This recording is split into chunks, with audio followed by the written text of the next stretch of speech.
Assalamualaikum warahmatullahi wabarakatuh. Saya Muhammad Alif Hazim bin Amran dari kelas AB 101 Section 1 dan nombor kad matrik saya ialah KBJ 2202102227. Saya ingin menerangkan tentang etika dan peradaban dalam kepelbagaian masyarakat.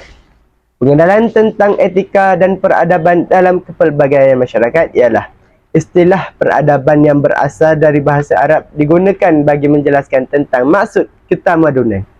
Sebelum kedatangan Islam, perkataan yang digunakan ini digunakan untuk membawa maksud peradaban adalah budaya yang bertunjangkan kepada keluhuran, nilai dan kehalusan budi pekerti. Istilah Melayu yang biasa digunakan untuk menjelaskan tentang peningkatan hidup masyarakat ini adalah kemajuan dan pembangunan. Tetapi, istilah tersebut tidaklah begitu meluas berbanding tamadun ini.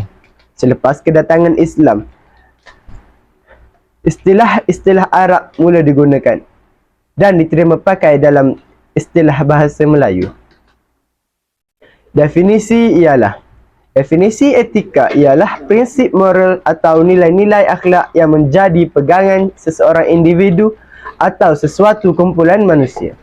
Peradaban ialah sistem dan tahap perkembangan sosial sesuatu bangsa, kemajuan sosial dan kebudayaan sesuatu bangsa. Saya Muhammad Luqman Hakim bin Maknur. Nombor matrik 2202-11009. Sekarang saya akan membentangkan tentang persekitaran geofizikal. Lazimnya sesuatu etnik mempunyai pertalian sejarah, tradisi dan budaya dengan persekitaran kawasan geografi tertentu.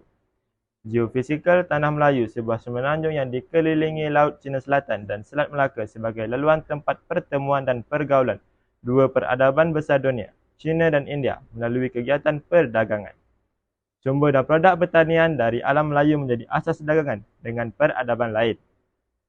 Manakala peradaban pula bersifat universal, melintasi sempadan geografi yang secara langsung melampaui batasan etnik, bangsa dan kebangsaan.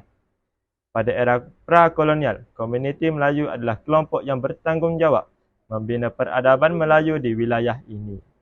Nama saya Muhammad Arsyad Firdaus bin Abdul Rahman. Nombor matrik KBJ 2202-10976. Seterusnya, saya akan bicarakan tentang masyarakat dan demografi.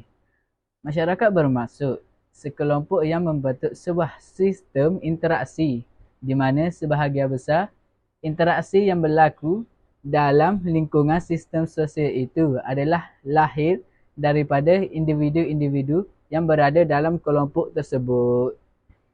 Ciri-ciri masyarakat ialah berkelompok, berbudaya, mengalami perubahan, berinteraksi, mempunyai kepimpinan dan mempunyai aturan sosialnya. Suatu kelompok manusia yang hidup dan bekerjasama hingga mereka dapat mengorientasikan dirinya dan berfikir mengenai dirinya sebagai kesatuan sosial yang mempunyai batas-batas tertentu. Selepas itu, definisi masyarakat dalam konteks Malaysia iaitu masyarakat plural adalah terdiri daripada pelbagai bangsa yang membentuk satu kependudukan dari hidup sebagai komuniti-komuniti yang berasingan. Dan di tanah Melayu terdapat 3 etnik utama iaitu Melayu, Cina dan India. Di Semenanjung, Bumiputera, Sabah seperti Kadazan Dusun, Bajau dan lain-lain, serta Bumiputera Sarawak seperti Iban, Melanau dan sebagainya yang bukan sahaja terpisah kerana adat, makanan dan pakaian tetapi juga daripada segi pekerjaan dan tempat tinggal. Kewujudan masyarakat plural adalah sejajar dengan penjajah yang datang ke tanah Melayu pada masa dulu dengan membawa masuk semua kaum tersebut untuk memenuhi peluang pekerjaan di tanah Melayu. Nama saya Nik Muhammad Danish Irfan bin Nik Muhammad Farid. Nombor matrik 22010279. Pada hari ini saya akan membentangkan konsep memahami proses hubungan etnik, iaitu segregasi. pemisahan atau pengasihan antara etnik dengan etnik yang lain berlaku dalam bentuk pemisahan tempat tinggal, sistem pendidikan, pengangkutan, kemudahan awam.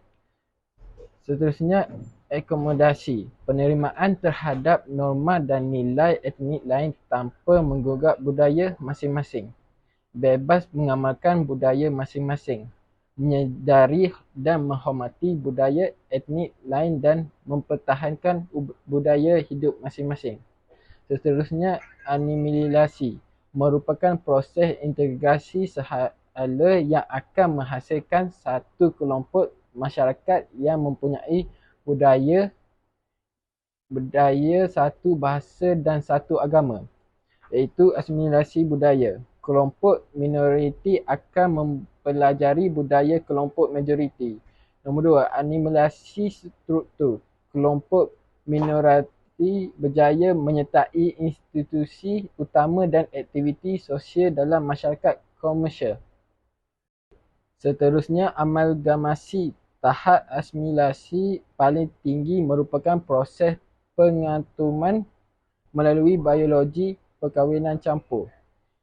Seterusnya, simulated asimilasi. Di Malaysia, dasar pembinaan negara terbina berdasar integrasi oleh kerana identiti setiap etnik disubur dan dikekalkan. Dari sempat proses di antara simulated asimilasi kerap berlaku. Mereka mempertahankan ciri-ciri keetnikan. Seterusnya, ekonomi dan pasaran. Pada era kolonial, masyarakat Melayu mengamalkan kegiatan ekonomi sara diri, iaitu kegiatan ekonomi masyarakat yang paling asas dan hanya cukup untuk menampung keperluan diri dan keluarga.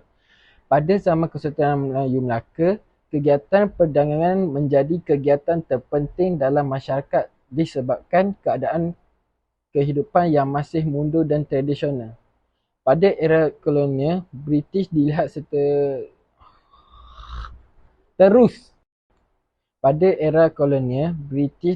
terus menguasai kegiatan ekonomi negeri-negeri di Tanah Melayu dengan pembukaan lombong biji timah dan ladang getah serta kemasukan tenaga buruh secara besar-besaran di China dan di India. Pada era pasca kolonial, kerajaan telah menjalankan strategi penyusunan semula masyarakat untuk menyelesaikan kedudukan yang tidak seimbang dari segi penguasaan ekonomi dalam kalangan kaum dan menggalakkan kemajuan ekonomi semua golongan masyarakat agar jurang pembesaan antara masyarakat dapat dihapuskan. Nama saya Muhammad Aizat bin Abdul Aziz, nombor matrik KBJ 2202100985. Dasar ekonomi baharu telah diperkenalkan oleh Tun Abdul Razak pada tahun 1970 hingga tahun 1990. Dasar ekonomi baharu berpegang kepada prinsip bahawa ketidakseimbangan, ketegangan dan konflik antara etnik dan seterusnya mengukuhkan perpaduan dalam kalangan masyarakat Malaysia. Objektif dasar ekonomi baharu ialah pembasmian kemiskinan tanpa mengira kaum, penyusunan semula masyarakat tanpa mengikut fungsi ekonomi. Dan sekarang saya juga akan menerangkan tentang falsafah dan pemikiran. Falsafah dan pemikiran tradisional, perspektif ini berpandangan matlamat telah pun ditentukan dan ditetapkan. Manakala manusia hanya diberi ruang untuk memilih dan menentukan cara bagaimana untuk mengecapi matlamat tersebut. Ibn Khaldun berpendapat ilmu perlu berintegrasi. Ilmu agama alat. Menuntut ilmu agama, logik, falsafah, matematik dan bahasa Arab. Ketokohannya diakui oleh sarjana barat.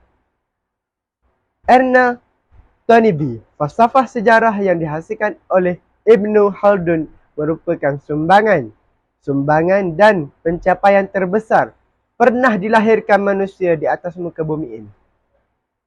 Yang kedua tokoh, R. Flynn, iaitu Ibn Khaldun merupakan falsafah Islam yang tiada taranya. Tokoh yang ketiga, G. Sarton. Ibn Khaldun merupakan ahli sejarah dan falsafah agung, bukan sahaja pada kurun-kurun, malah sepanjang zaman. Falsafah dan pemikiran moden juga merupakan perspektif ini berpandangan manusia berhak menentukan matlamat hidup dan berhak memilih cara bagaimana untuk mencapai matlamat tersebut. Kesimpulannya, peradaban secara umumnya adalah sejumlah pencapaian dan pembangunan dalam segala perlakuan pemikiran dan kemajuan tinggi, baik halus dan sopan ke arah pembentukan peribadi dan komuniti yang memiliki personaliti, tata susila dan budi pekerti yang terpuji untuk membentuk sebuah masyarakat atau negara bangsa. Ilmu tentang etika dan peradaban hari ini adalah penting kerana boleh membantu ke arah pembinaan dan kejayaan sesuatu masyarakat patut dijadikan iktibar agar generasi muda tidak leka dengan keamanan dan kemewahan yang dikecapi.